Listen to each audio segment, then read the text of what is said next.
Hello everybody, welcome back to my channel and thank you for joining me for another true crime video. Those of you who have been with me for a while know that I've done several series on this channel, including a dark history series about serial killers, and a series about cults. In that series, the cult series, we talked about David Koresh and the Branch Davidians, Charles Manson and his merry band of psychopaths, the Heaven's Gate cult. We talked about a lot of different cults. In fact, one of my favorite series to make because it's so interesting. I will link that playlist in the description box if you're interested. But over 2 years ago, I began toying with the idea of showcasing Scientology in that series. I even went to my public library, took out a bunch of books. I read Going Clear. I read Leah Remini's book, Troublemaker. I read a bunch of stuff from people who used to be in Scientology and have since left. I also read stuff that L. Ron Hubbard himself wrote. And to be honest, at that point, I was overwhelmed. There's just so much to talk about, so many things that branch off.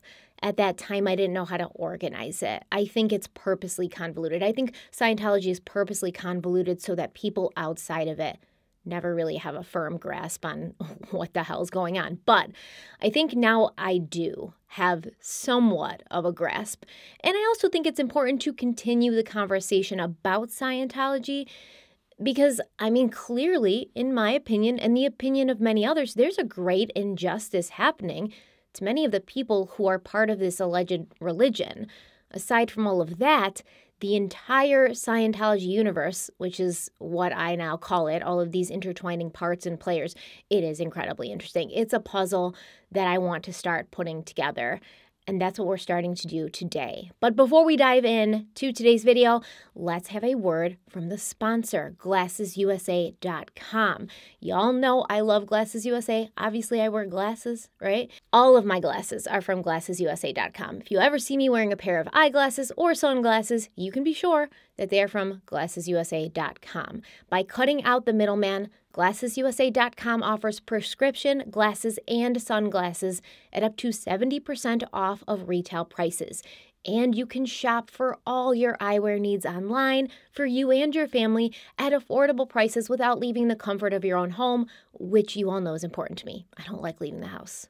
I also know that purchasing anything online can be daunting, especially when it's your glasses, something you wear every single day. However, GlassesUSA.com has many tools on their website to make it not only easy but enjoyable. They have a virtual try-on tool so you can see how each pair of glasses that you're interested in looks on you.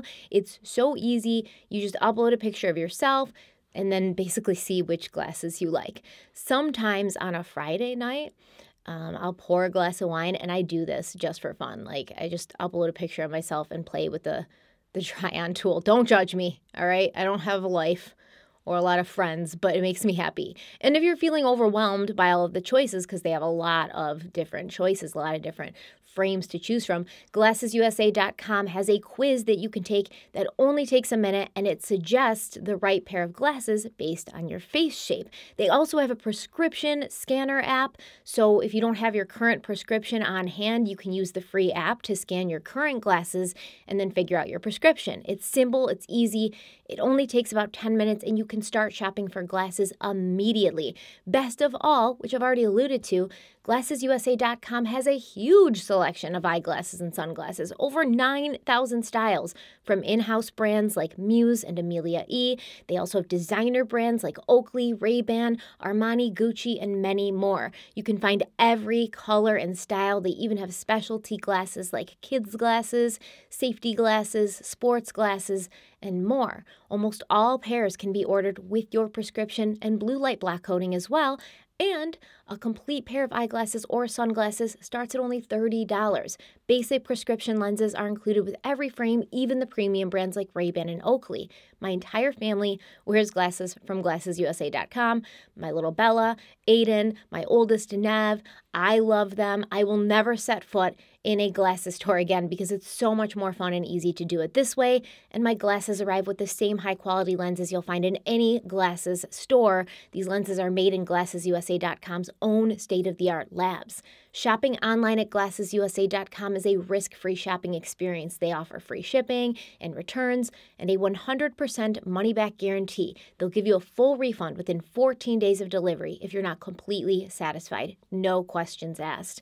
They also have a 365-day product warranty. The glasses I have on now are from their in-house brand Muse. These are the Muse Marlene in Tortoise. I really like them. I feel like, kind of like a librarian, but a smart one. Aren't all librarians smart? Yes. These are the Muse Normas in gray and brown. I actually wore these last night when I was recording Crime Weekly, the podcast, with Derek, and I like them because they show off my eyebrows. They're not super heavy. I like the color. They go with anything. And then if I'm feeling a little frisky and I want to look like a secretary from Mad Men, 1950s Madison Avenue secretary, I'm going to go ahead and throw on these. These are the Amelia E. Alara in blue and silver, and I really just like the way they look. Like, they look different, they look cool, they stand out. I always get compliments on them.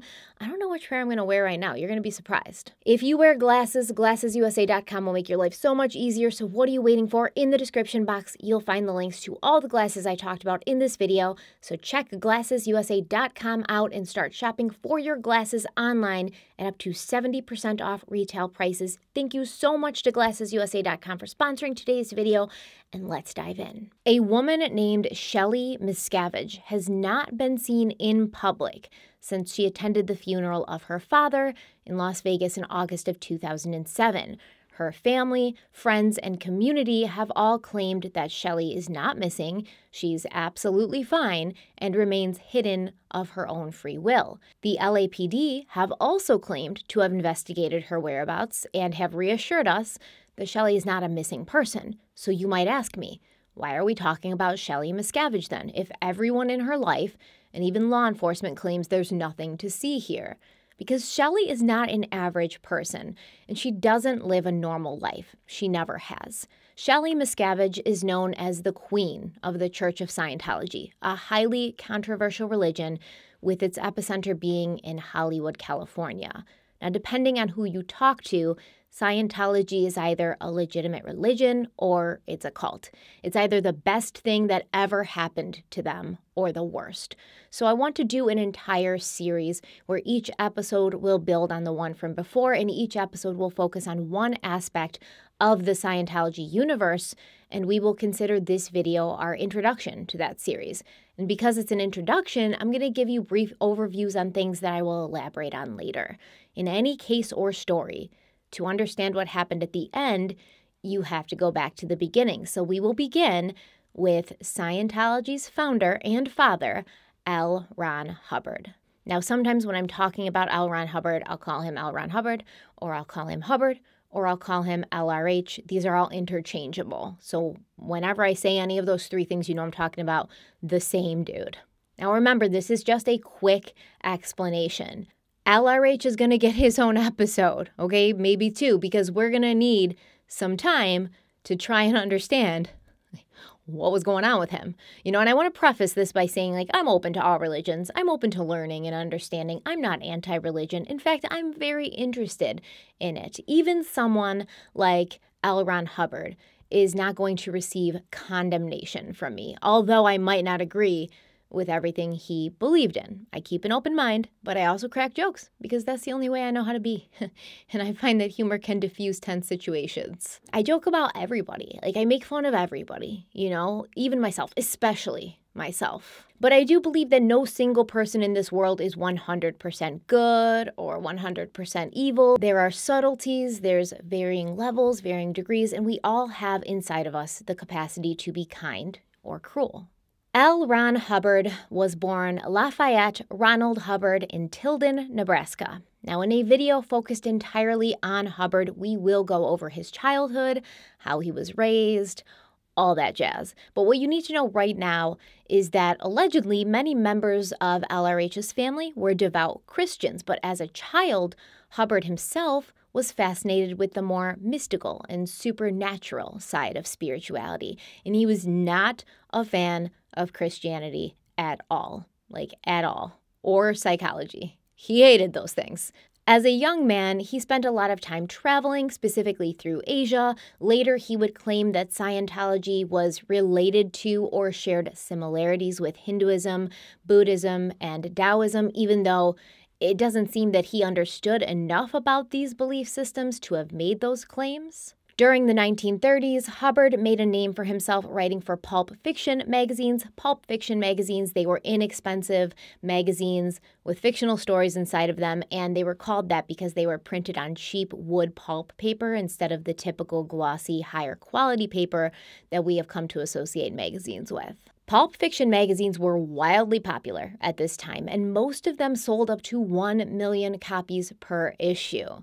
So LRH published his first full-length novel, Buckskin Brigades, in 1937, and Francis Hammett of the Daily News of Los Angeles said that the novel, quote, is selling well and is further evidence of Hubbard's considerable gift for writing compelling narrative, end quote. L. Ron Hubbard is often best known in the writing world for his science fiction stories, but in reality, only a small percentage of his written works were in that genre. Most of what Hubbard wrote were westerns, and he even dabbled in a little romance and some mystery novels. It's likely that he began focusing on science fiction because at that time, it was what people wanted to read. It was what was profitable, and he had also become close friends with John W. Campbell Jr., the editor of the popular magazine Amazing Science Fiction, which Hubbard began contributing to in 1938. Now, this was the same year that Hubbard had to undergo a dental operation during which he was put under using laughing gas. After he was administered this drug, Hubbard claimed he had a revelation that would change his life and the world. When writing about this experience, Hubbard said, quote, while under the influence of it, my heart must have stopped beating. It was like sliding helter-skelter down into a vortex of scarlet, and it was knowing that one was dying and that the process of dying was far from pleasant, end quote. He claimed that his spirit rose from his physical body. He then floated through a large ornate gate where he discovered, quote, an intellectual smorgasbord of everything that had ever puzzled the mind of man. You know, how did it all begin? Where do we go from here? Are there past lives? End quote.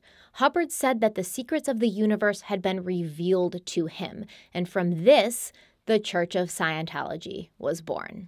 Now, obviously, there's a lot between the dental appointment and when the Church of Scientology was born, but like I said, we'll get deeper into it when we talk about LRH in his own videos. On that note, I want to talk about the creation story of Scientology, but keep in mind, as a Scientologist, you aren't even going to find out about this until you're already in for multiple years and a crap ton of money. According to L. Ron Hubbard, 75 million years ago, people lived in a world that strongly resembled America in the 1950s. And because of this, the people in this world faced similar problems to the ones that we face, like, overpopulation. So this guy, Xenu, the leader of the Galactic Federation, which was an organization of 76 planets, he decided to call a bunch of people in for what he claimed were administrative stuff, like audits.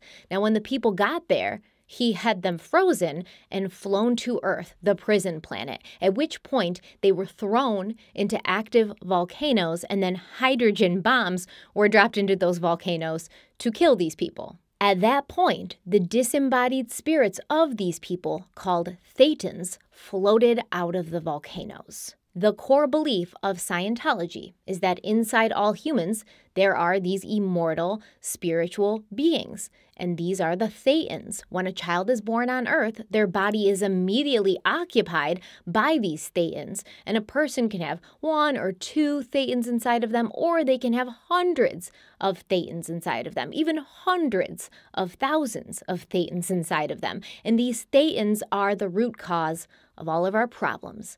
The Thetans pass from one body to the next through innumerable reincarnations over trillions of years. But Thetans are vulnerable to painful experiences that can diminish their powers and create emotional and physical problems in the body of the individual that it has inhabited.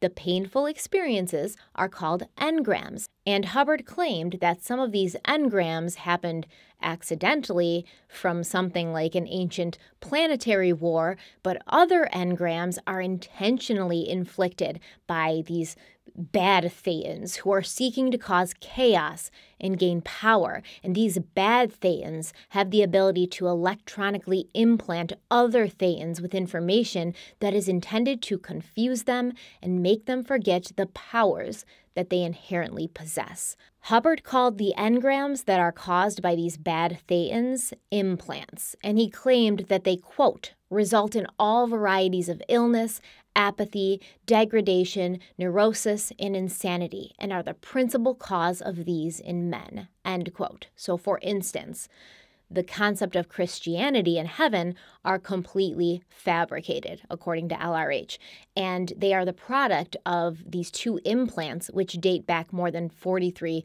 trillion years.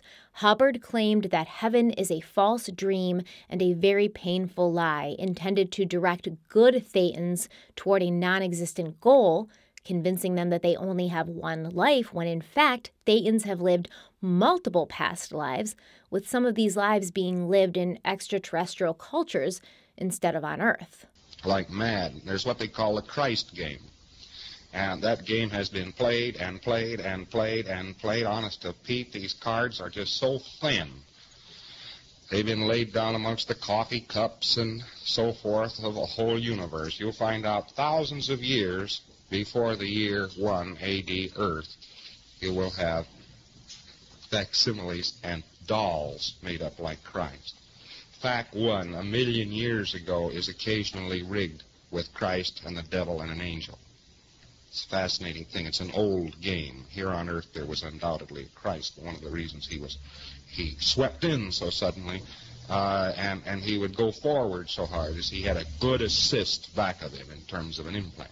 It's a lot to take in, I know. Stay with me. Scientology describes itself as the study and handling of the spirit in relationship to itself, others, and all of life. Scientologists believe that people have innate powers which are being suppressed by these bad Thetans, but that power can be regained if unwanted behavior patterns are cleared. They believe that a person's mind is divided in half, the reactive mind and the analytical mind. The analytical mind is like a computer. It's flawless, and it remembers everything exactly as it happened. But the reactive mind responds to trauma from current and past lives, and it keeps the analytical mind clouded and incapable of experiencing reality. Let me give you an example here of something of the sort. Let us say, here is not a very good example. Here's something. Here's something. Now we speak of a body. Here we speak of a body, and there is a body, and now there's an invisible thing, somewhat invisible, but nevertheless containing mass and space and energy, electrical potential and so forth, which surrounds this, which you call the mind. And in that mind is recorded every experience the person has ever had. They are recorded continuously, and so on. And then, within all that, centralized in all that, you have the spirit. And it does not have mass, it does not have a body, and so on. All it has is a beingness and a sense of identity, the ability to create, the ability to be. And that is the spirit. That is you. You ask somebody, what is a spirit? And the fellow, you might as well ask, how are you? You get the same response. So, but anyway, there is this mind, and then there's a body. So actually, a spirit is wearing a mind, and it's wearing a body. The way to fix this is through auditing, a process that will help the individual get rid of any spiritual disabilities and increase their individual abilities through the use of a device called the E-meter. So the person being audited would sit down with another person who's the auditor, and this auditor then walks the person who we're going to call the pre-clear, because that's what they call them. They're pre-clear. They're not clear yet, but they're going to get clear through doing this auditing. So the auditor sits down with the pre-clear and walks them through current and past lives with the purpose of identifying and getting rid of negative influences from past events and behaviors. Now, usually this will happen while the pre-clear is holding on to what looks like two soup cans. This is the E-meter, like I said, which is short for the electropsychometer.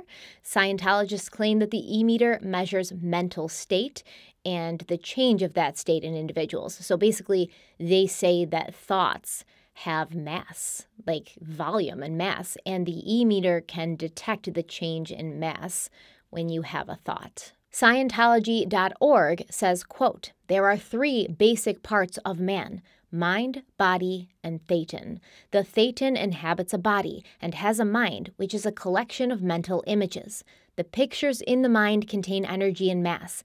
The energy and force in pictures of painful or upsetting experiences can have a harmful effect upon an individual. This harmful energy or force is called charge. When a person thinks a thought, looks at a picture in their mind, re-experiences an incident, or shifts some part of the reactive mind, they are moving and changing actual mental mass and energy. These changes in the mind influence the tiny flow of electrical energy generated by the E-meter, causing the needle on its dial to move. The needle reactions on the E-meter tell the auditor where the charge lies, and it should be addressed through auditing." End quote. Man has an automobile accident. He has a picture of an automobile accident. He has all the sensations of having been hurt in the automobile accident. It takes him a long time to recover because he's still wearing the automobile accident. If you said, hey, why don't you take this automobile accident and throw it away? Why, all of a sudden he recovers from the automobile accident, naturally, because the thing that's keeping it impressed upon him and his body is his mind. And so you do work with the mind. So, going through this auditing process again and again, allegedly, it will eventually bring you to clear status, a process that usually takes quite a bit of time and quite a lot of money. Now, this is obviously a beyond boiled down explanation of Scientology, but like I said, we will go deeper in following episodes. One of the most interesting facets of this mysterious religion is the amount of celebrities who have joined its ranks. For some reason, we, as a society, view actors and musicians and public figures as better than the rest of us. So it's bizarre to see a person or people we have placed on a pedestal get wrapped up in something that does appear, for all intents and purposes, to be a cult. Let's go. You can just see the look in their eyes. You know the ones that are doing, and you know the spectators who are the ones that are going, well, it's easy for you, or what am I doing? And it's just, that thing is, I've canceled that in my area. It's like, man, you're either in or you're out. That's spectatorism, and it's something that is, we have no time for it now. Even though Scientology became more widely known in the last few decades, this did not start with Tom Cruise and him jumping on a sofa. On February 18th, 1954, incorporation papers were filed in Los Angeles for the Church of Scientology of California, the first official Scientologist organization. They opened their first celebrity center in Hollywood in the late 1960s, and this was followed by satellites in New York, Las Vegas, and Nashville, as well as outposts in international cities like Paris, London, Vienna, Dusseldorf, Munich, and Florence. Now, according to Scientologynews.org, celebrity centers were established as church organizations specifically founded to provide Scientology services to artists, athletes, and leaders in the business world. So basically, influential people, right? That's key. Keep that in mind. The current Celebrity Center is located at 5930 Franklin Avenue, and it was purchased for $1.5 million in 1973. Damn, this church is rich, right? Where are they getting all their money from? According to the Scientology website, L. Ron Hubbard recognized that a culture is only as great as its dreams, and its dreams are dreamed by artists, and by improving the lives of these artists, society can be made better. But the real motive for bringing public figures into the church may not have been so pure. In 1990, the Los Angeles Times wrote, quote, "As far back as 1955, Hubbard recognized the value of famous people to his fledgling, offbeat church when he inaugurated Project Celebrity. According to Hubbard, Scientologists should target prominent individuals as their quarry and bring them back like trophies for Scientology." End quote. An internal newsletter produced by the Hubbard Communications Office in the mid-50s said, quote, "There are many to whom America and the world listens. On the backs of these are carried much of the enthusiasms on which the society runs. It is obvious what would happen to America if we helped its leaders to help others. Project Celebrity is part of that program. It is obvious what would happen to Scientology if prime communicators benefiting from it would mention it now and then." End quote. So basically, Scientology is like trying to get influencers, right? That's what's happening. They're trying to get influencers to go out into the world and promote their brand.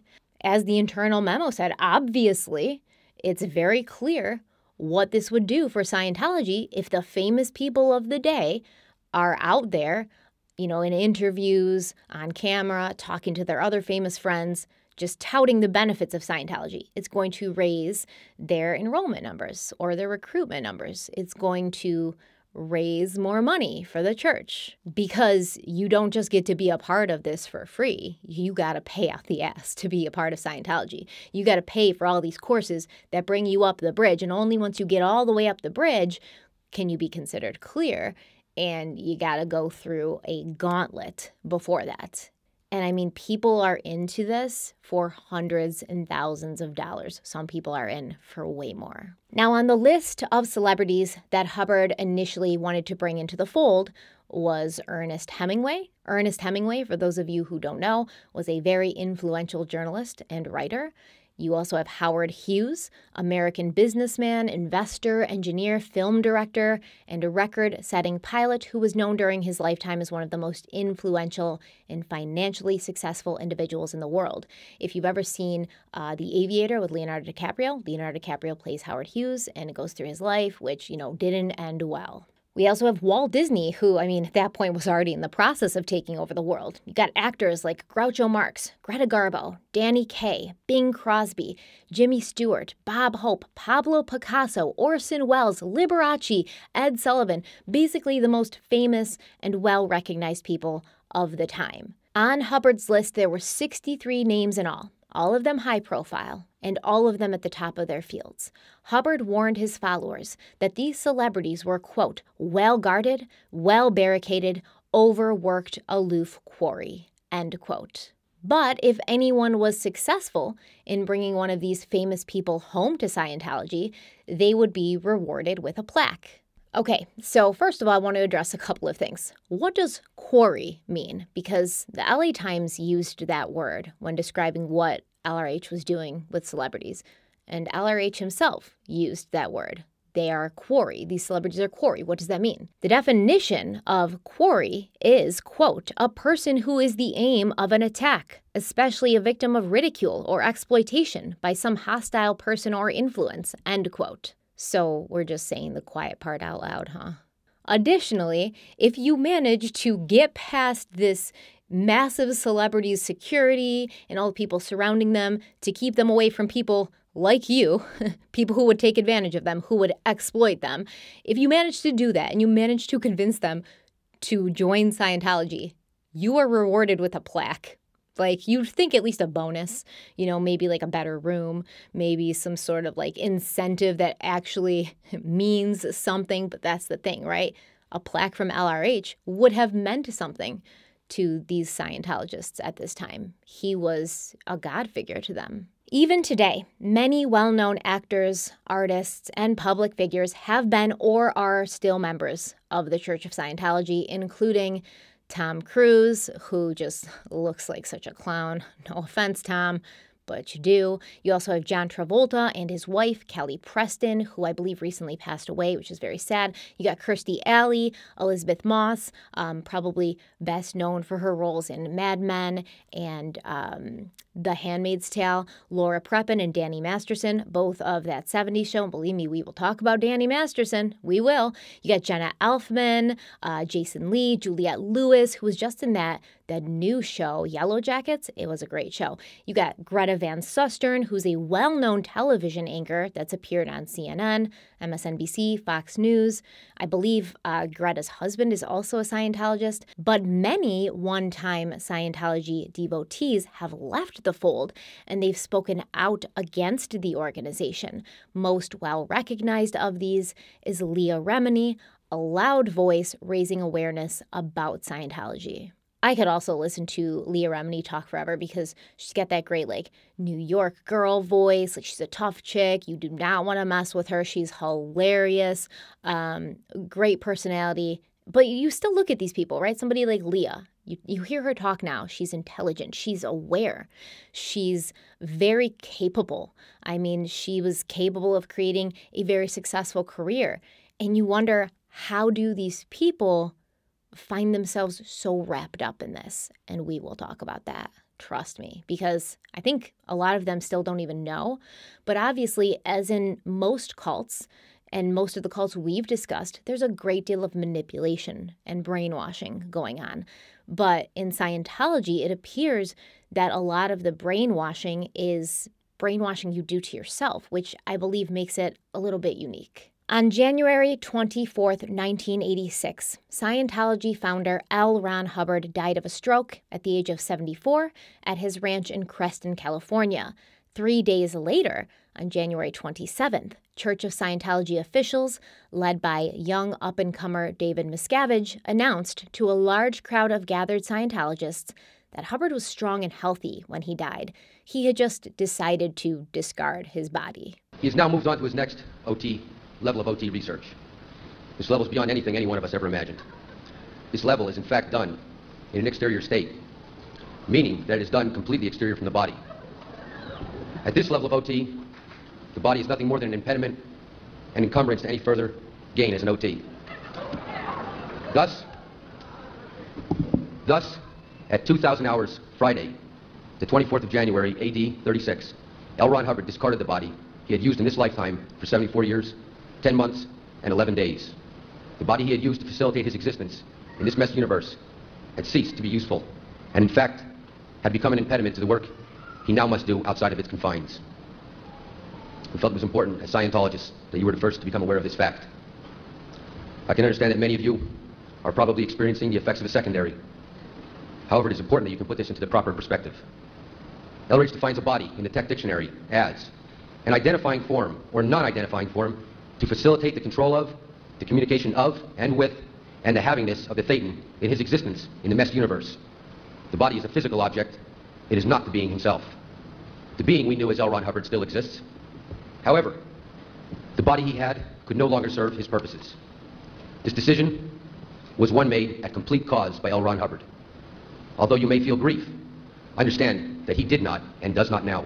And there's a lot of things about Scientology that reminds me of other cults, Jonestown, but this part especially reminds me of Heaven's Gate. No matter what you believe, what you kind of follow as far as your values and things, we kind of know, based on medicine, biology, science, that your body gets old and then it dies, right? You don't just say, oh, I'm a healthy, strapping 74-year-old man, but this body no longer serves me, so I'm out of here. That's not how it works. And Hubbard was far from healthy when he died, right? I mean, this guy chain smoked for most of his life. In fact, according to Hubbard's longtime physician and fellow Scientologist, Dr. Eugene Denk, Hubbard had died of a stroke that he'd suffered a week before his death. Now, this was the official narrative being given to, law enforcement and stuff, like the officials, because you can't tell non-Scientologists, you can't tell officials that, LRH just decided he was done with this body and he took off. You've got to give them an actual medical and scientific reason for why this person died. Now, the strange thing was, At the time of this stroke, Hubbard was not transferred to the hospital for treatment. When the stroke had happened, it's alleged that his doctor, Dr. Denk, was in Las Vegas with a group of high-ranking Scientologists, including David Miscavige. And when he was informed of Hubbard's medical issue, he drove 400 miles from Vegas to LRH's ranch. He didn't call the local authorities. He didn't call an ambulance to transport his patient to a hospital or to someone who could care for him in the crucial hours after a stroke. He was like, yeah, we've got time. It's a stroke. No biggie.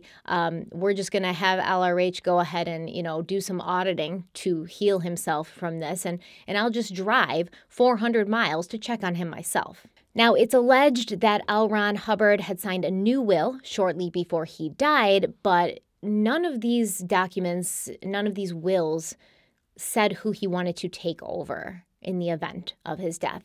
And no autopsy was performed on his body before he was cremated, with the report citing religious reasons. Now, why is this important? Well, after LRH died, David Miscavige took over, claiming that this was Hubbard's wish in the event of his death. When he died, Hubbard was a multimillionaire, and he hadn't been seen in public since 1980. And it was true that Hubbard had taken a back seat in the day-to-day of the church, and he seemed to be deferring to his young and hungry protege, David Miscavige, a man who had been described as ambitious, cunning, ruthless, and not above resorting to violence to achieve his goals. Now, when I say it seemed that LRH was deferring to Miscavige, that's just what it seemed like to the Scientologists, because that's what Miscavige and the upper level officials were pretty much saying. But in reality, LRH wasn't really around a lot of people before he died. I think 3 or 4 people. And there really wasn't a lot of communication coming from LRH to the main Scientologist. He was lying low. So we don't really know what he wanted. But according to Miscavige and others, he wanted Miscavige to take over. Okay. Eric Liberman, a Scientologist attorney, claimed, quote, "We have documented statements by L. Ron Hubbard, tapes by L. Ron Hubbard, affidavits by L. Ron Hubbard, saying David Miscavige has assumed an essential position of leadership in this church. He's my good friend, and I call upon all of you to trust him because he is the person who has taken over the mantle and will continue to do so," end quote. When he said he's the person who has taken over the mantle, allegedly this is what LRH said. But there's no actual evidence that at least the general public has ever seen, which states that Hubbard appointed David Miscavige as his successor. In fact, there is some evidence that it didn't go down exactly like this at all. The people that were with Hubbard when he died were not David Miscavige. David Miscavige had not seen Hubbard for 5 years or 4 years or however long. There were only 4 people that even knew where Hubbard was in the last days of his life. That was Pat and Annie Broca, a guy called Steve Falth, and Hubbard's doctor, Gene Denk. And the 2 Scientologists that were supposed to, or that Hubbard had chosen to be the people that were with him, because Steve Falth was a ranch hand. He was like a handyman. Annie Broca and her husband, Pat, were the 2 people that had been, and Annie had been with Hubbard since before I arrived with Hubbard in 1973. She had been a long-term, loyal Hubbard aide. And she was obviously the person who should have taken over from Hubbard, because she was the one that he had chosen to be with her at the end of his life. And it wasn't even his wife. His wife wasn't there. None of his kids were there. He didn't see anybody, just those 4 people, and not David Miscavige. But somehow, David Miscavige managed to not only convince the people who potentially were in positions of authority who could have taken over rather than him, but also the world of Scientology, that he was the chosen one, that he was the person who was chosen by L. Ron Hubbard to succeed him. And that's not true.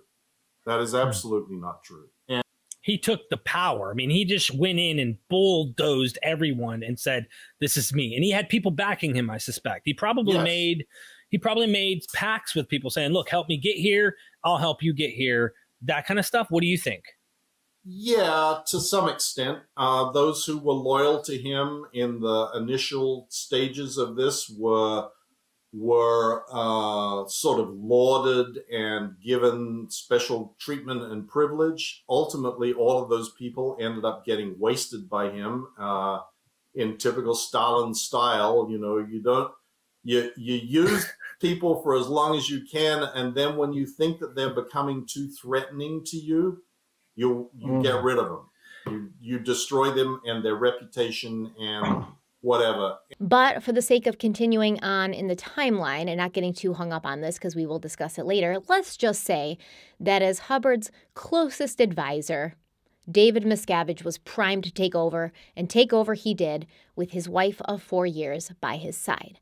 For decades, Shelly Miscavige was a constant companion to her husband through meetings, business trips, movie premieres, photo ops, everything, until she wasn't. Shelly Miscavige was born Michelle Diane Barnett on January 18, 1961 in Dallas, Texas. Her family had joined the Church of Scientology, and both Shelly and her sister Clarice were placed into the care of L. Ron Hubbard by their parents, Mary Florence Barnett and Maurice Barnett. Basically, Mary and Maurice took their 2 young daughters, gave them to LRH on some boat, on some ship, and they were like, "Yeah, we trust you. Take them. You've got this." Now, at this time, when Shelly was just handed over to LRH, she was just 12 years old, and she became the youngest member of the Commodore's Messenger Organization, an elite group within the Sea Org. So I obviously need to explain a little bit about what Sea Org is. According to the Church of Scientology, the Sea Org is a religious order composed of the most dedicated Scientologists, individuals who have decided to commit their lives to the volunteer service of their religion. Sea Org was established in 1967, and it initially operated on the high seas from 3 ships, the Diana, the Athena, and the Apollo, which was the flagship ship. Flagship ship? Apollo was the flagship. From these 3 ships, L. Ron Hubbard ran his church, I believe for like a decade. Now, essentially, Sea Org was Hubbard's own paramilitary organization with himself named as Commodore. Originally, the people brought on board these 3 ships were sailors with the skills necessary to, keep the ships running. But then the main ship, the Apollo, became the center for training Scientology staff from around the world. Sea Org members essentially are the die-hard Scientology members. They are considered the clergy. They are the most important. They are the most dedicated. They work for Scientology. They live in Scientology organizations. It's like night and day, 24/7, Scientology, everything. Now, there's public members of Scientology, people who live at their own houses and they just go to the centers for auditing. They donate their money, things like that, but they don't live and work there. Sea Org was diehard. Every Sea Org member was told and believed that he or she is a member of an ancient organization which had tried once before to save Earth, but they had failed. They were told by Hubbard that this is their last chance, this lifetime's their last chance, and if they fail again to save the world from impending devastation, all the souls on the planet will be doomed for trillions of years. So no pressure or anything, no pressure. It's up to you to save the entire world, even though y'all have tried before and you failed. And if you fail this time, donezo. The members of Sea Org are told repeatedly that they are the most important figures in Scientology. And so they believe this, and they consider themselves basically to be the aristocracy of Scientology, although they're not treated that way. Many of them are not treated that way. Once again, we will talk more about Sea Org in depth in a following episode, and there's plenty to talk about, but what's important to know now is that every Sea Org member is required to sign a billion-year contract because, they live forever. They are constantly reincarnated. They have multiple lives. And the Sea Org members perform any task that is required of them, and they earn pennies a day. essentially damning them to multiple lifetimes of servitude and misery, in my opinion. Now, the Commodore's messenger organization were Hubbard's personal administrative assistants, and they operated solely under his direction. He appointed the first 4 messengers in 1968, and see if you can detect a pattern in these messengers. We had 11-year-old Janice Gillum, 12-year-old Terry Gillum, 12-year-old Annie Tidman, and 13-year-old Suzette Hubbard. All young girls. Very young girls, right? And these young girls would convey messages from Hubbard, and they did this in his exact tone and mannerisms, which is something they'd been trained to do. So it would probably be super creepy, right? The little messengers would get a message from LRH, and then they would go to the person that it was intended for, and they would say it in like his voice and in his syntax, like his way of speaking, almost as if it was like robotic, almost as if you were sending a voice message on your iPhone now, but it's coming through like a person, like they're possessed. That's what I feel like it would look like and sound like, like these little girls were possessed, like those 2 little creepy girls from The Shining. According to former Sea Org member Doreen Smith, she had once asked Hubbard why he chose young girls to act as his messengers, and he told her it was an idea he had picked up from Nazi Germany. Doreen Smith said, quote, "He said Hitler was a madman, but nevertheless a genius in his own right, and the Nazi youth was one of the smartest ideas he ever had. With young people, you had a blank slate, and you could write anything you wanted on it, and it would be your writing. That was his idea, to take young people and mold them into little Hubbards. He said he had girls because women were more loyal than men," end quote. I mean, I can't argue with him there, you know what I mean? But little girls, man, this creepy. It's creepy. No matter what way you look at it, no matter what way you cut this banana pie, it's crazy and creepy.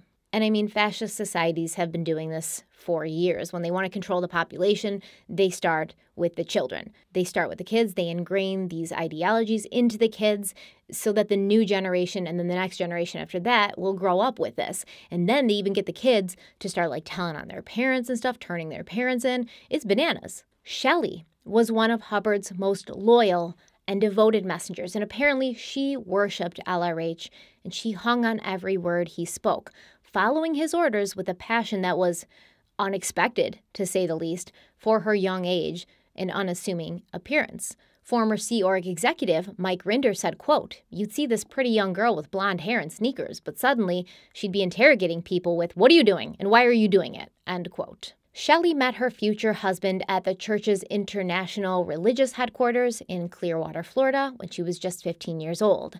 Scientology arrived in Clearwater in 1975, and since then they have essentially taken over the entire city. Like, Clearwater is Scientology USA. Within the following decades, the campus grew, and church members began quietly purchasing property on surrounding blocks. In 2017, companies controlled by Scientology members began buying retail property as soon as it would become available, doubling the church's footprint in less than 3 years and spending $103 million. Man, this is a rich church. Where do they get all this money from?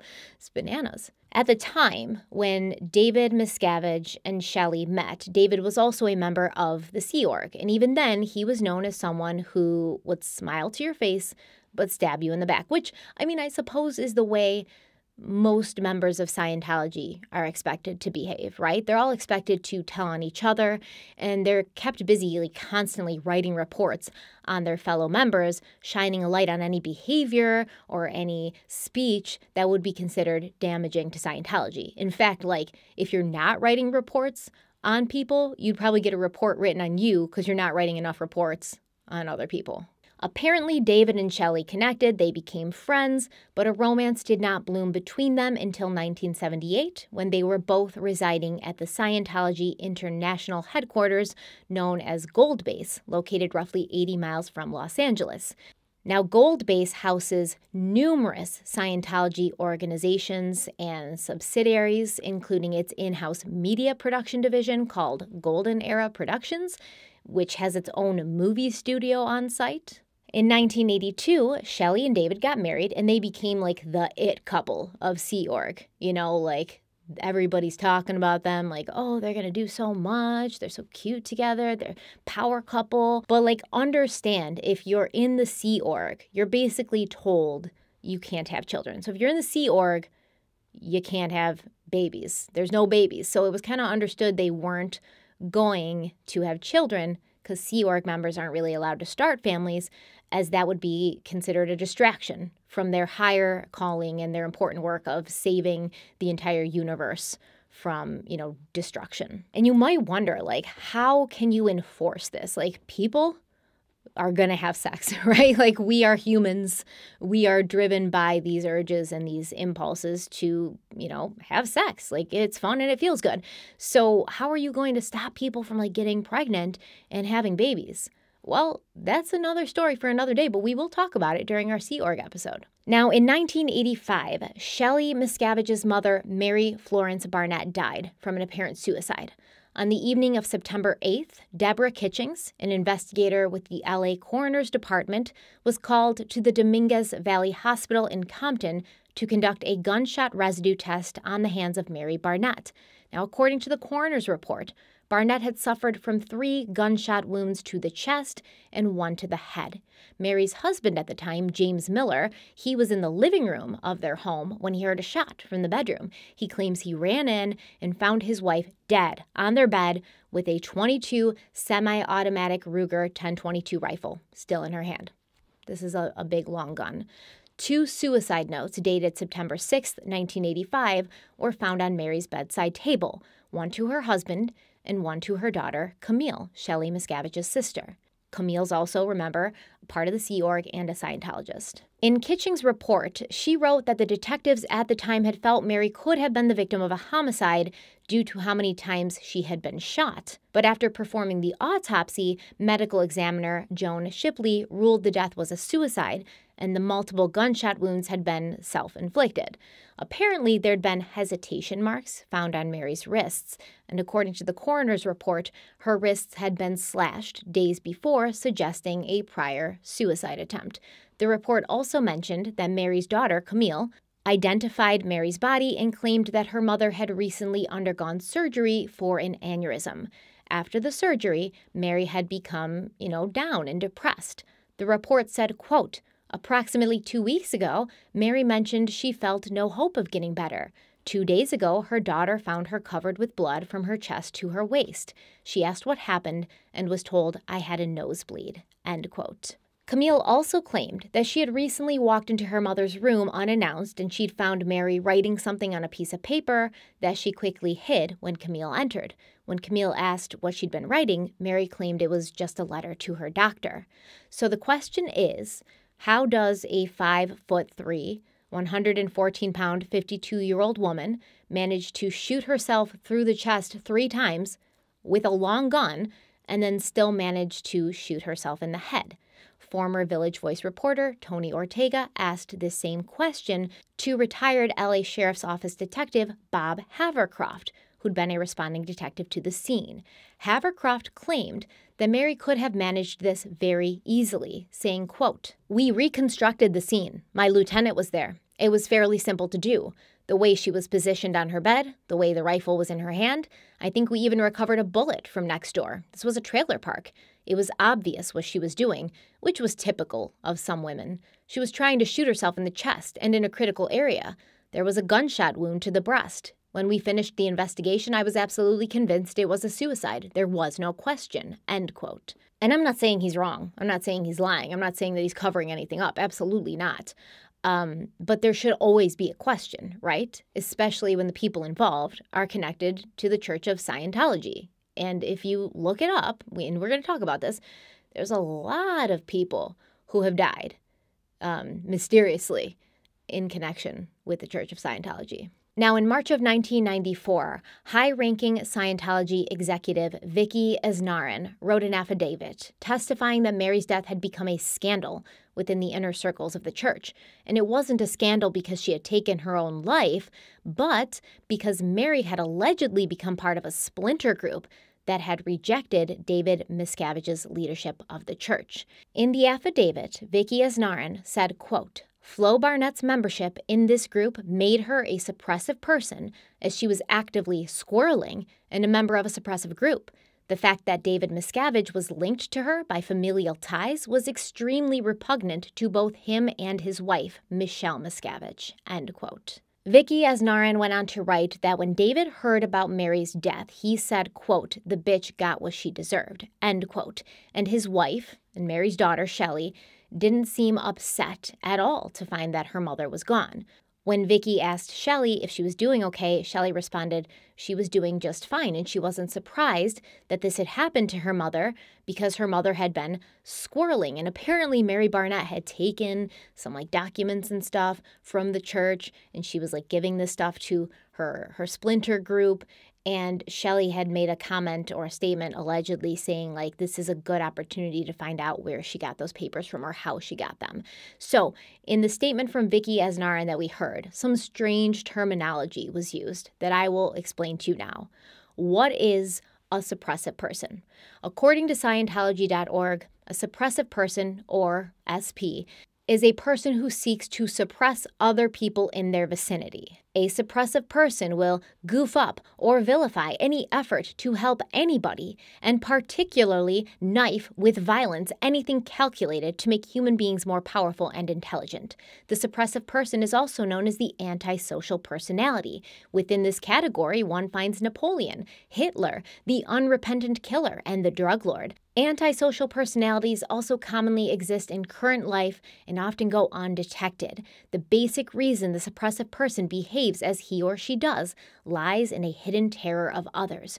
To such a person, every other being is an enemy to be covertly or overtly destroyed. The fixation is that survival itself depends on keeping others down or keeping people ignorant. If anyone were to promise to make others stronger or brighter, the SP would suffer the most agony. Because of this, the SP seeks to upset, continually undermine, spread bad news about, and denigrate betterment activities and groups. Thus, the antisocial personality is also against what Scientology is about, helping people become more able and improving conditions in society.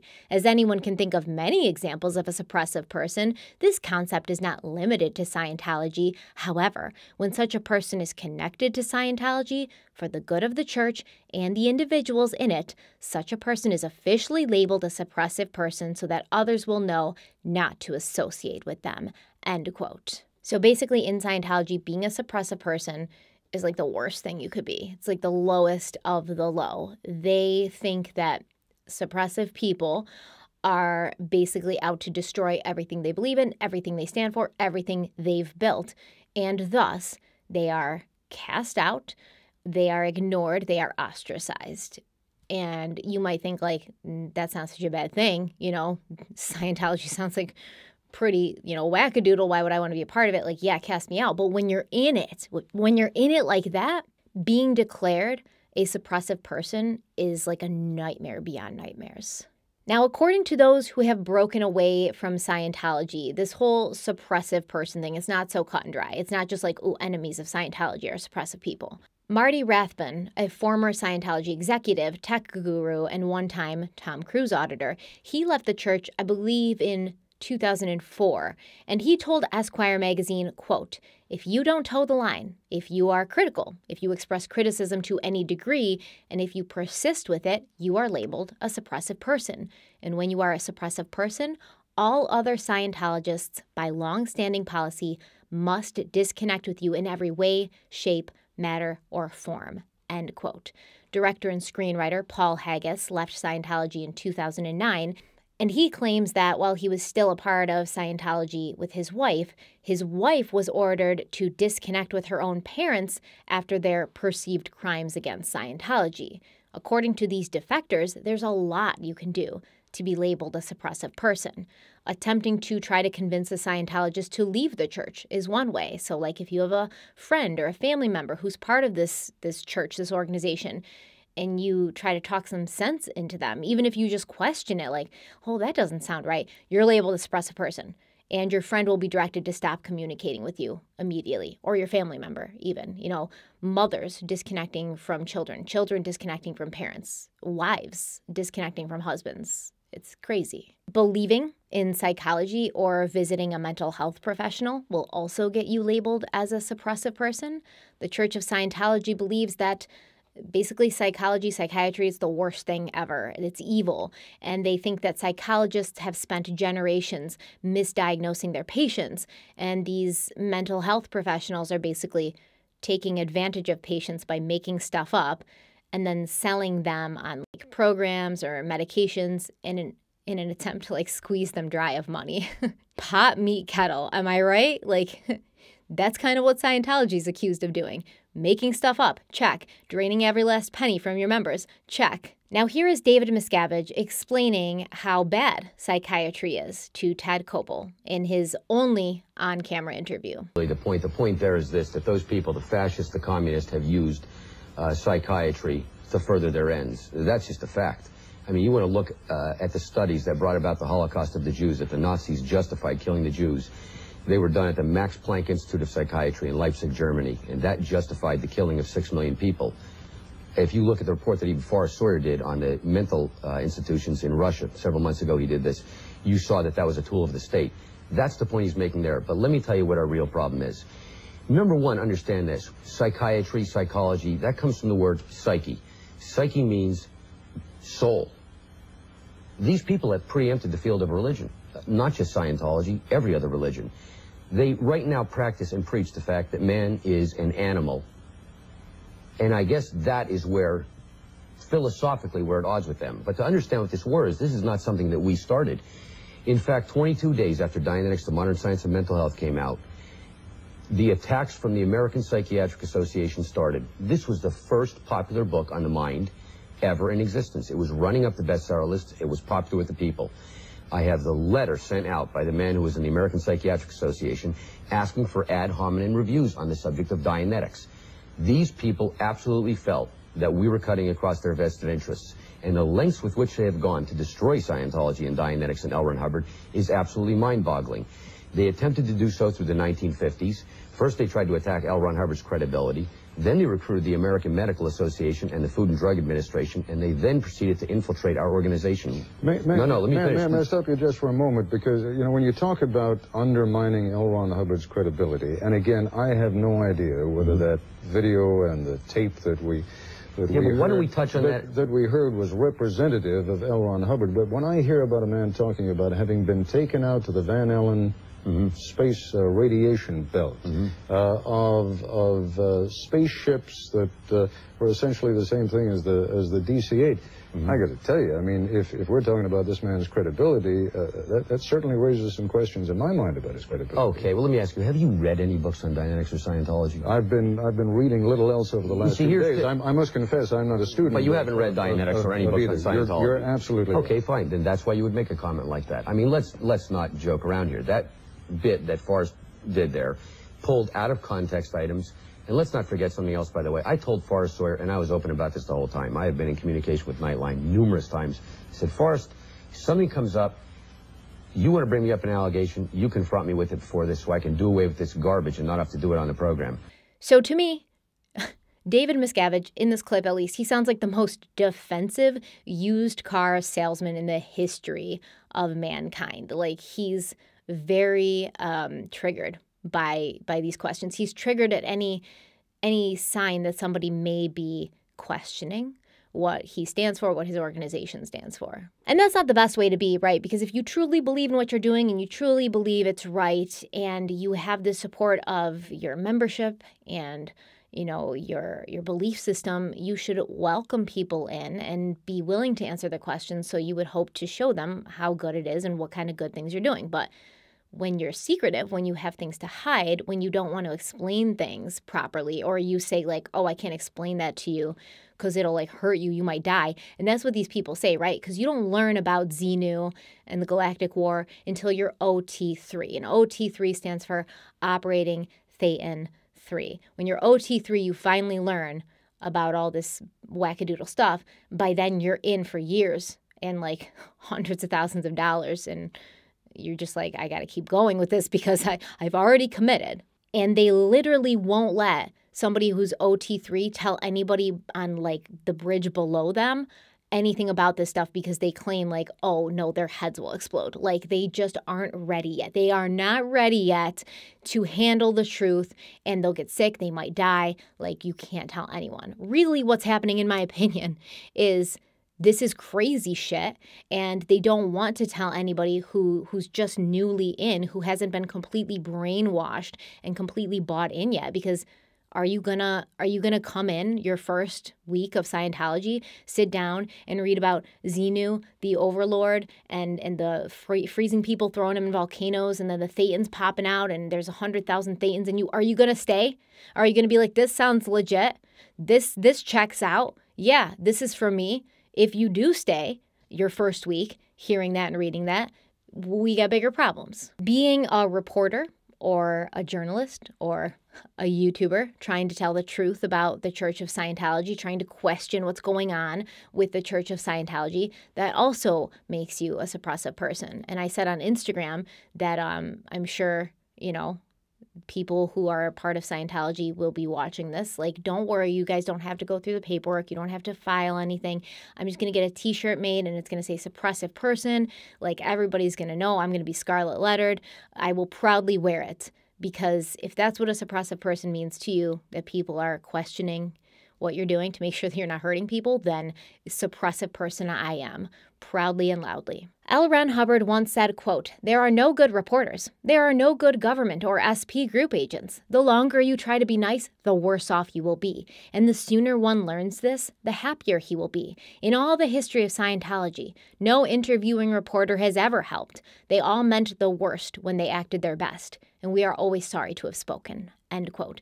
This, I believe, stems from his early interviews, because LRH did give interviews earlier on. His earlier interviews, which were, he was mocked from those interviews. He was made to look crazy. I mean, maybe he was crazy, but he did not like the way that he was portrayed or how his belief system was portrayed, and so he just came to hate these people who questioned him. Leaving the church, speaking out against its current leadership, that will also get you labeled a suppressive person. Grace Aaron, a member of the church, was declared a suppressive person after writing several internal reports claiming that she believed Miscavige and his people had altered Hubbard's original directives. After she was declared a suppressive person, she alleged that her husband of 30 years was told to divorce her, and when he refused, he was also labeled a suppressive person. I mean, let's be honest. There's probably a million ways one can be labeled a suppressive person in Scientology based on who's in charge, what their narrative of the time is, or their end goal happens to be. The organization does deny that there's a disconnection policy from a suppressive person. They say it's not mandatory, right? It's simply a choice, not a requirement. Like, you can choose to disconnect from a suppressive person, but we don't make you. And I would say, in my opinion, that is absolutely a lie. And in that affidavit, we heard Vicky Azarin mention squirreling in reference to Mary Barnett. Now, what does that mean? Louis Theroux, a journalist and documentary filmmaker, said, quote, "One of the things about Scientology that makes it interesting and maybe a little weird to outsiders is they have a fondness for using their own terms and their own jargon, and that comes straight from L. Ron Hubbard. He also really liked acronyms, so there's a lot of initials. And then as a writer, he seems to have liked coming up with his own phrases and terms." End quote. One of Hubbard's terms was squirreling and squirrels, and squirrels refers to non-church members who would use his teachings to try and start their own offshoot groups after leaving the church. He called them squirrels, he claimed, because they were so nutty. Hubbard hated breakaway groups, and this is really common with religions. They all broke off from each other, like you don't like who took over, you don't like the way they're teaching things now, you don't like their policies now, but you still believe in what your religion stands for, so you break off and you start teaching religion in what you believe to be the traditional way. This is very common, and it's usually not met with such vitriol. As far back as 1965, LRH was ordering his followers to disrupt the meetings of these organizations and harass the people involved in any way possible. Now, these followers who do this harassing and breaking up meetings and stuff, they're called squirrel busters. They even have like hats and t-shirts that proudly showcase their squirrel busting status. Reporter Liz Hayes told 60 Minutes, quote, "The Squirrel Busters are a group of very vocal, very intimidating, in my opinion, very in-your-face people," end quote. And apparently, allegedly, these Squirrel Busters act on the direct command of David Miscavige. Come on, Marty. Got anything to say? You can't even defend yourself on this, can you? What's your name? I gave you my name, Marty. What's your name? Marty, I gave you my name. Now let's go take a look at a folder. What's your name? Why don't you answer his question? Marty, let's take a look at a folder. What's your name? Marty, let's take a look at a folder. You can't touch him, Marty. What's your name? Come on, Marty. Go get me your meter. You're squirreling, and we would like to What's see your that name, bring to an please? You guys don't identify yourselves? I identified myself when you opened the door, I'm going to Marty. ask you to leave. We'll be glad to leave, Marty, but we would like to interview you. Why don't you come downstairs and we'll interview you? What do you got to say about that, Marty? How about that? I don't have anything to say to an unidentified Well, I told you I was. punk who comes with 4 people to my door unidentified. Marty, I'm with Squirrel Busters in Productions. Goofball outfits. Marty, I'm with Squirrel Busters Production doing an investigation on you and your squirrel technology that you're promoting. Okay, you're interrupting the delivery of Scientology, which is... Marty, you don't deliver Scientology and David haven't for years. Miscavige's- No meters. No meter, no PC folders. I've been reading your blogs, Marty. There's just no way you're delivering anything to do with Scientology. All right, I've got you guys now. Now leave. Okay, we'll be glad to leave. Good. And don't come back. Marty, why don't you come downstairs and we'll interview you on this point? I told you to leave. Get Oh, out of no, here. I'm leaving. Dude, I can't take them seriously. I can't take them seriously when they're wearing hats and shirts that say Squirrel Busters on them. I just can't. Did you hear when that one dude said he was doing an investigation on the squirrel technology that Marty was like using or something? But wait, this next part is the best part. Now who's busting who? Marty, you're the one who's busted because you're the squirrel. You're the one being busted because you're the squirrel, Marty. You're the squirrel. I can't. I'm sorry. I don't mean to make fun of them, but like... they're asking for it. This is ridiculous. Back to Shelly Miscavige's mother, Mary Barnett, and her suspicious death. Another former Church of Scientology executive, Robert Von Young, also wrote an affidavit testifying to the fact that Mary Barnett had left the church officially. She'd left Scientology officially, and she was associating with these apostates, these squirrels, these offshoot religions, and this had angered her son-in-law, David Miscavige, obviously because he's leading like the Church of Scientology. David Miscavige doesn't like squirrels any more than LRH, so this is obviously going to be like a big deal because not only is it a member of his church, but it's his mother-in-law. Now, it is true that Mary had joined David Mayo's Advanced Ability Center, a breakaway organization from the Church of Scientology. Mayo had left the church in February of 1983 during a time when Miscavige had begun restructuring the organization. David Mayo had been an important figure in the church. He'd actually been LRH's personal auditor, and by 1982, he was being regarded by many as Hubbard's successor because most Scientologists thought of him as like the greatest of experts on counseling procedures. And when I say counseling procedures, I mean like auditing. Author John Attack explained how Mayo fell from grace in the organization, saying, quote, "There was no way that Miscavige could compete with Mayo's influence. Mayo had been made a hero, even appearing in one of Hubbard's dreadful tech films where he actually warned that if he became unavailable, it would mean that Scientology had been taken over by malign elements. Hubbard approved that script."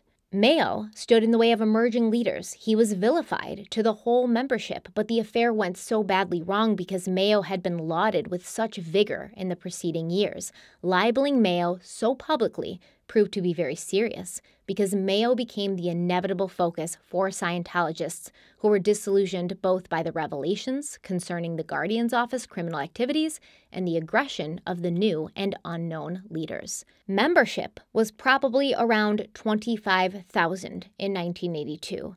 By 1984, about half the membership had left. End quote. So David Mayo takes off. He starts his own group, and Mary Barnett joins him, which places some pressure on the already tenuous hold that David Miscavige had at the time when there were questions about whether or not he should have been the one to replace L. Ron Hubbard, and it is said from people who have been in the organization, because I've talked to some Scientologists who are no longer Scientologists, they've said, he came in and he started like revamping everything. So I actually spoke to one of these ex-members yesterday, Aaron Smith Levin. He has his own YouTube channel. I'm going to link it in the description box, and he does videos where he explains like certain aspects of Scientology. And it's funny because if you Google Aaron's name, the first result is AaronSmithLevin.com.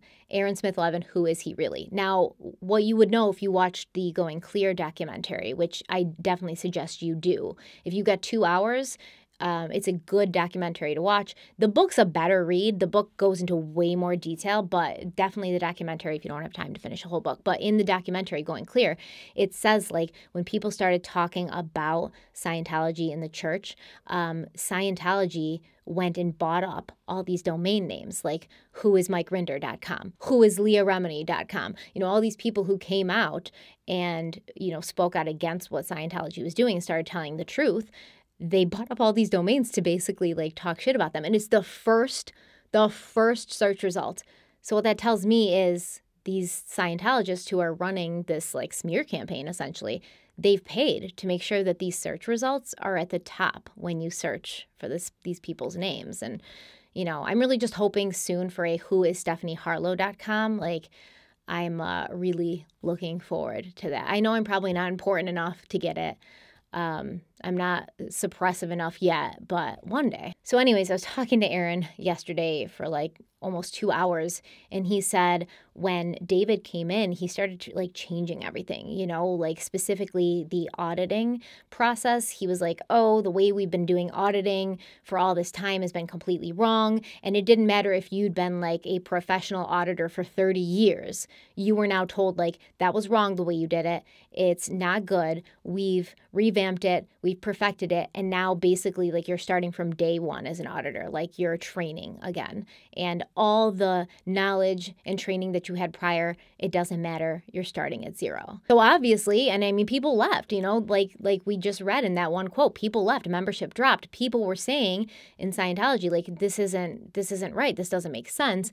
And it's sort of, wasn't what David Miscavige wanted to see or hear. Now, apparently, a week before she had died, Mary Barnett had managed to obtain some private Scientology material, and she had allegedly made threats to sue the Church of Scientology.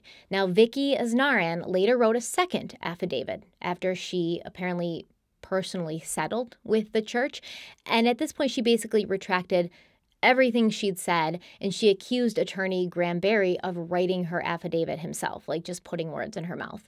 The new affidavit said, quote, I learned that Mary Florence Barnett had committed suicide. She'd been involved with a group of disaffected former Scientologists who practiced altered versions of Scientology. I only know that after hearing about her death, both David and Shelly Miscavige were very upset over the fact that Flo Barnett had killed herself, end quote. David Miscavige claims that he had nothing to do with Mary Barnett's death, and I have no reason to not take David at his word, but there are some things that make me take pause. One of the bullets passed through Mary Barnett's left lung and broke her rib, and I think in that condition, it might be very difficult and painful to continue shooting yourself, especially with this particular weapon.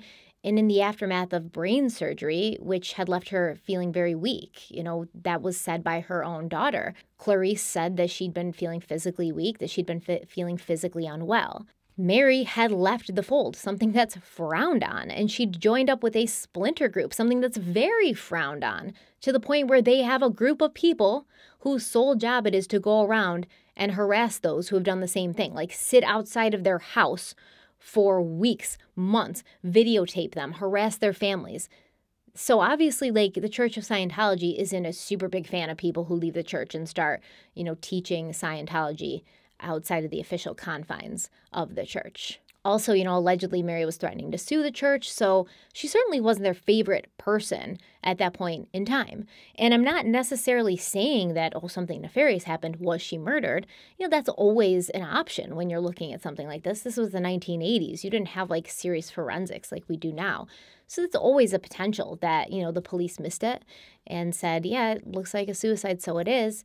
But what I'm saying is so many people connected with Scientology, whether they're still in or whether they've left, they end up dying mysteriously, or they're greatly physically abused. So of course there's always going to be a question. After the death of L. Ron Hubbard, David Miscavige took over as chairman of the board, or COB, because remember, LRH loved acronyms. And one of David's first acts was to give his wife Shelly a position that was worthy of her new status in the organization. He created a position called COB Assistant, which put Shelly in charge of a dozen or so staffers and gave her a large office connected to her husband's office at Gold Base.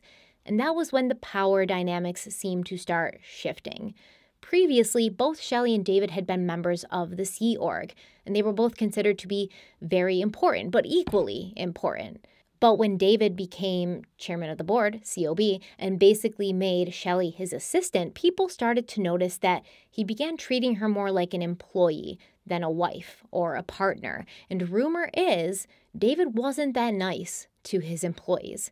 Here's David's own father, Ron, discussing how his son became a different person after rising in the ranks of Scientology. I must say this, and I say it on every program. As a child, we had a wonderful time together. We had a great time together. He had a great sense of humor.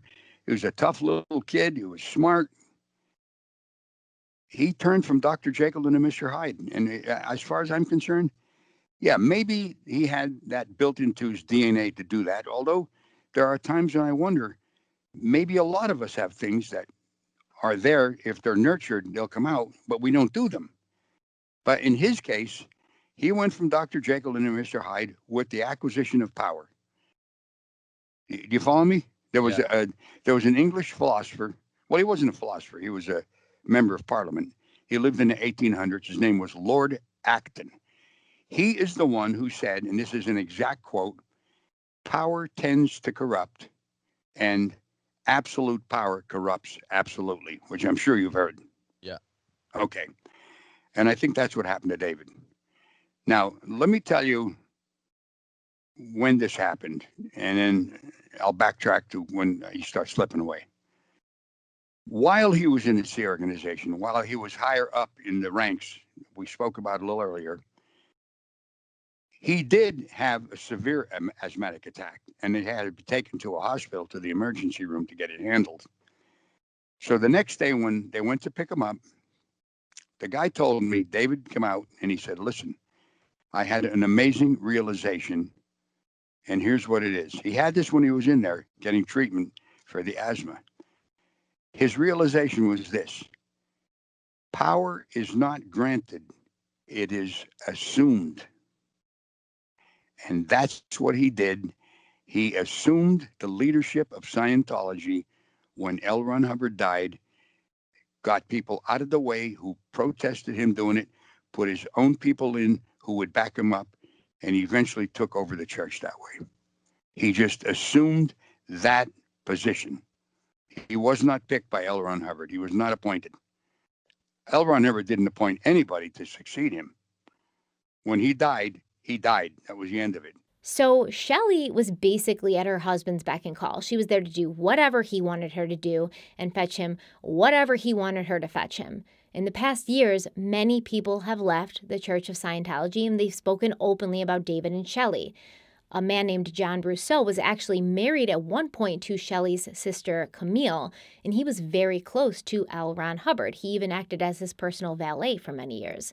When Hubbard died, Brousseau began to assist David Miscavige in some of the same ways he had assisted LRH. So he was very much on the inside. Brousseau claims that he never saw David physically hurt Shelly, but he had heard her verbally abused more than once, saying, quote, he'd admonish her, how dare you undermine what I just told them to do? You go back and fix it right now.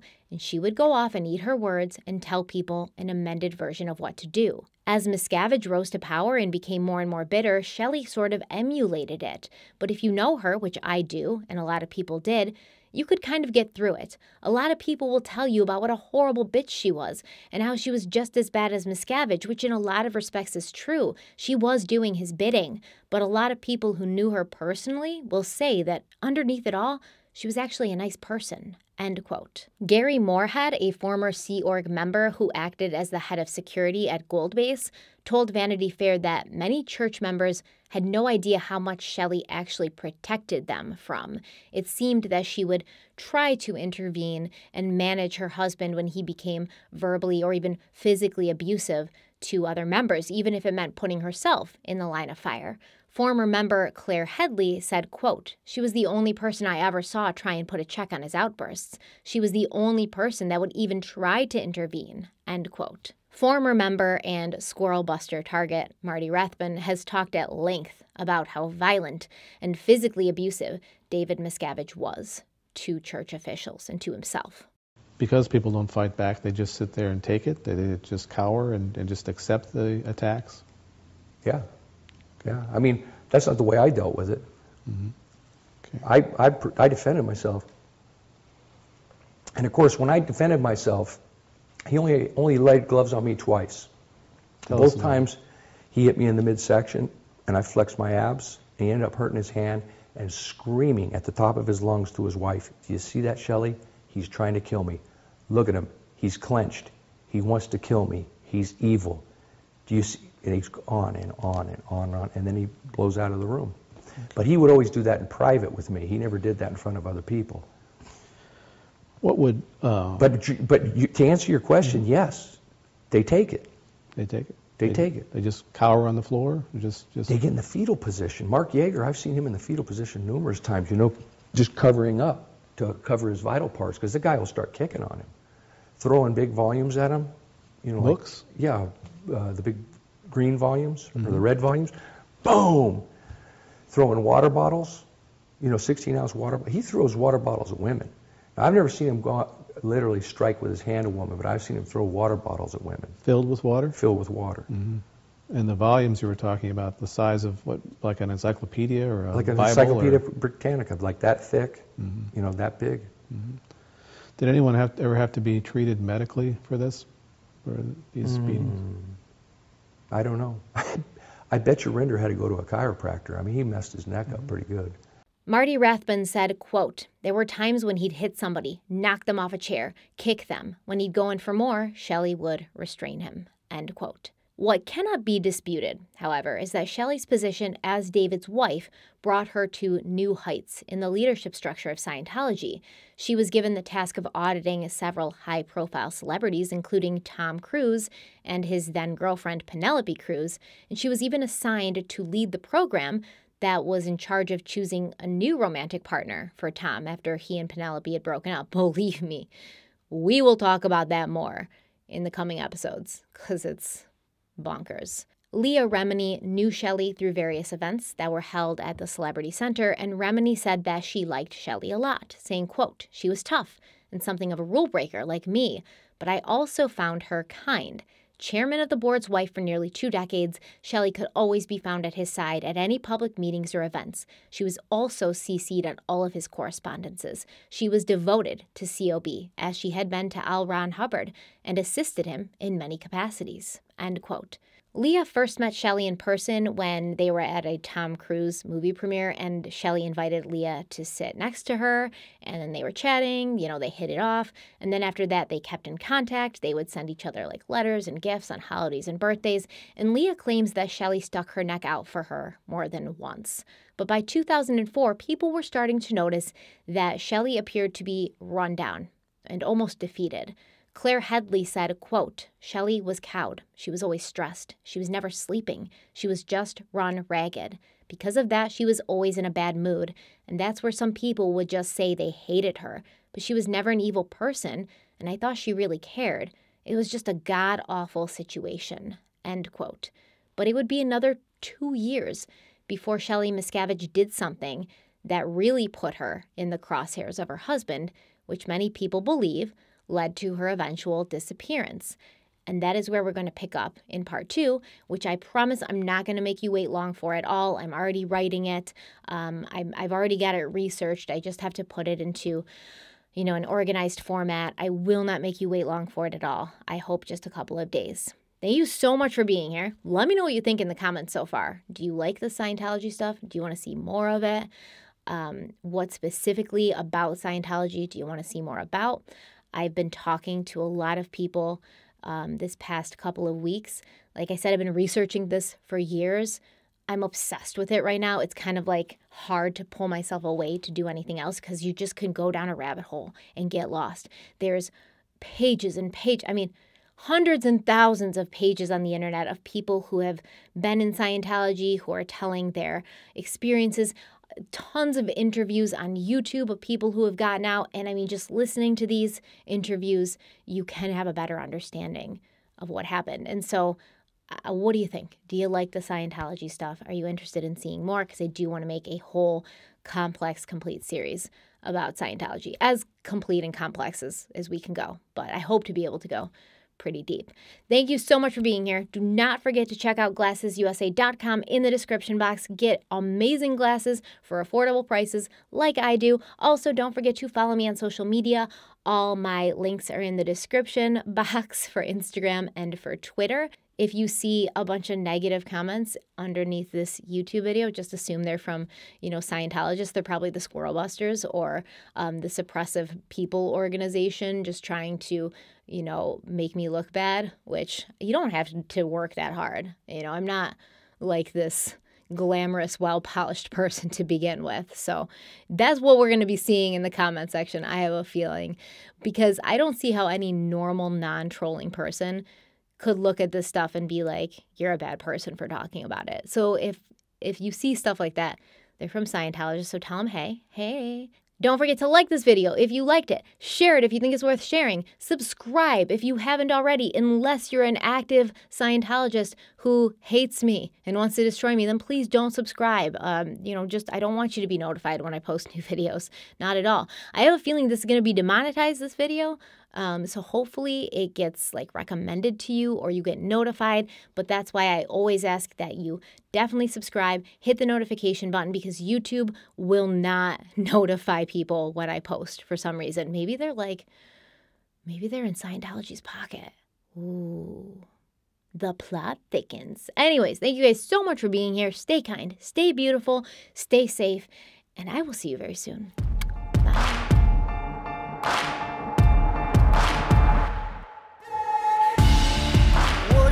Don't break now, and the battle's going straight down, and that river runs deep, the mountains get steep, and the voices getting too loud. All these feelings I've buried, it's looking like a cemetery. They're coming back from the grave, calling out my name, better say I Hail Mary. Well, you don't know how deep it goes until it's getting you slowly.